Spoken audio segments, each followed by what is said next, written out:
Hello, how are you all doing? It's another one with no webcam from me because I have a cold, so my nose is bright red. Today I am going to show you the Gulthias Tree. Now, this is a map by my good friend, the Mad Cartographer, who's also one of the players in my campaign, if you happen to watch my campaign uploads. He's made this map of the Gulthias Tree as part of a Curse of the Frost Maiden sort of theme month he did. So this didn't exist when our campaign went to the Gulthias Tree.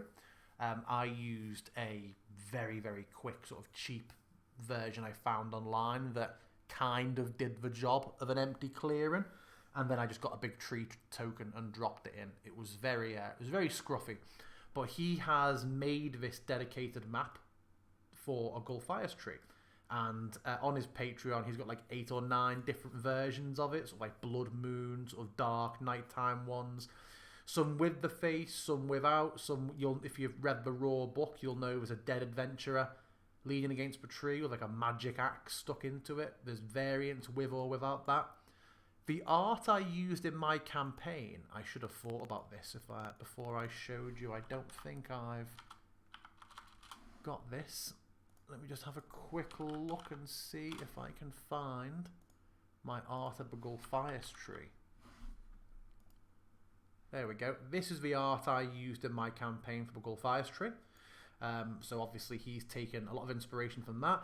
If you know much about Curse of Strahd, which I presume you do if you're here watching this video, you'll know that it is really just a big, boring tree.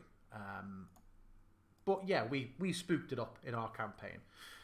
Because this map wasn't available, I haven't done anything with it yet. So instead of me opening it up and just showing you what I did, I'm going to show you what I would do. In fact, tell a lie, what I have done, I've mapped this out myself. So Mad Cartographer does sort of Foundry packs where it's all walled by him. This is one that I've walled myself. Looking at what I've done here, I thought, I mean, if you watch my campaign's currently plunged into like permanent night. That wasn't the case when they came here. It was normal days and nights as much as the sun ever does shine in Barovia. So with this, I thought it's a big, cool centerpiece map. I would have shown them that piece of art as soon as they got near. There's no point me hiding the whole map. Sometimes it makes sense to have terrain walls that block line of sight. I think for what's meant to be a big open area and is such a gorgeous map, I didn't want to have it all blocked off by having their vision just restricted to these sort of paths and valleys around. So I'd keep it as global vision, and any enemies I had on here, I would just mark the tokens invisible and then reveal them. Now again, I know everybody's campaign ends up differently, but for most people that I've seen discuss the Gulthias Tree and Curse of Strahd, there's normally one of two things happen. They fight some forest folk here. There are sort of druids waiting for them, in which case you might place tokens around and sort of have them hidden and waiting. Or if players come to damage the tree, it starts to summon loads of blights. You may or may not know the Gulthias Tree is meant to be the source of all the blights in Barovia. It is an undead tree which has been sort of perverted and corrupted from its original purpose. So this could be a few druids and barbarians hanging around waiting, or it could very much be that the players are going there to destroy the tree, and you have loads of blights hidden off to the side. You can see how long. I've not even got pictures for my blights. They still use top-down tokens. That's how long ago my group dealt with the Gulthias Tree. I have not used top-down tokens in months. So you could have boxes ready or segments where right, okay, this is wave 1. Have this hidden over here, and until we start to attack, your players start to attack the tree, and then you can bring these waves in group by group. Entirely up to you. In terms of the ambience of this map and how we can do it with Foundry, we're going to use the FX Master a lot here. So it's Barovia, so I want to have some fog, obviously. And I find fog is the setting that I find I have to play with the most. Sometimes it's not enough. Other times the map just becomes unusable. I tend to start off with my fog being slow moving and not very dense, and I can up that if needed. Let's see what that looks like. It takes a few seconds to kick in. I think maybe slightly more dense than that. So I'll go in and I will slightly increase the density. I also want crows. Now, crows are another one. I think you normally... Do you want the crows to be real size, or do you want them to be larger because they're higher up? I'm going to put them at high speed because they drift very slow. I sometimes feel like the crow effect is more intended to be used above a map. So here's what we've got. So that's max speed. And that's still slower than any bird would ever fly. So let me actually try and make the crow. The crow's a bit larger and a bit less dense. There's maybe a bit too many here. So now if they're larger, it can look a bit like they're higher up. Maybe. We'll see. I will also... I could go into my scenes and... what is the soundtrack I want to use?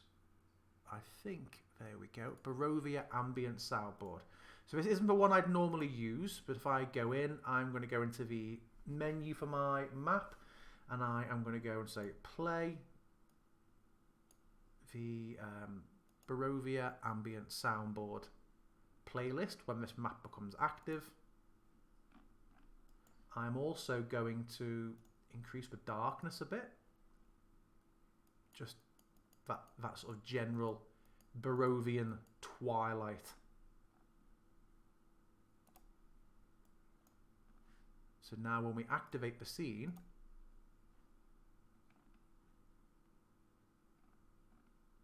the playlist. Oh, playlist didn't start because I already had one playing. Silly me. But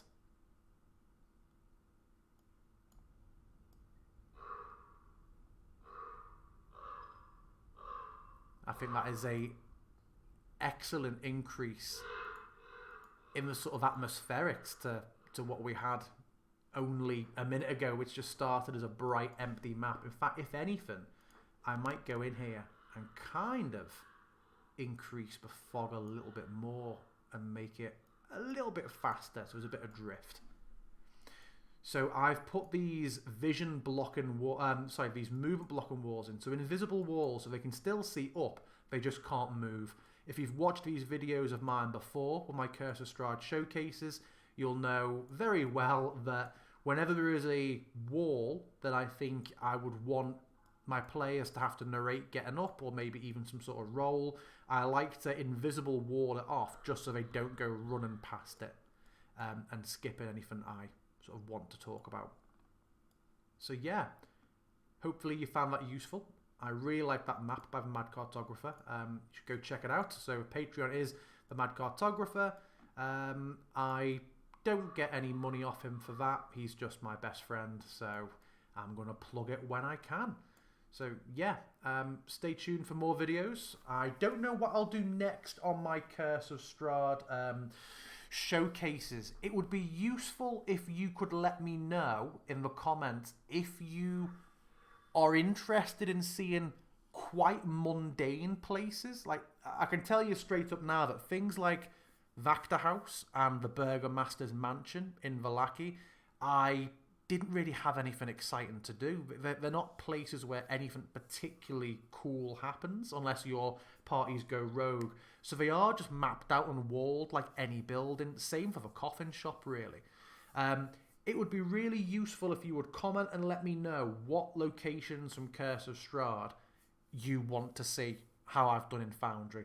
Except Ravenloft. I know you're going to want Ravenloft. I'm working on those videos, but it's obviously a huge dungeon, and I kind of haven't decided if I want to post them before my players have seen them yet.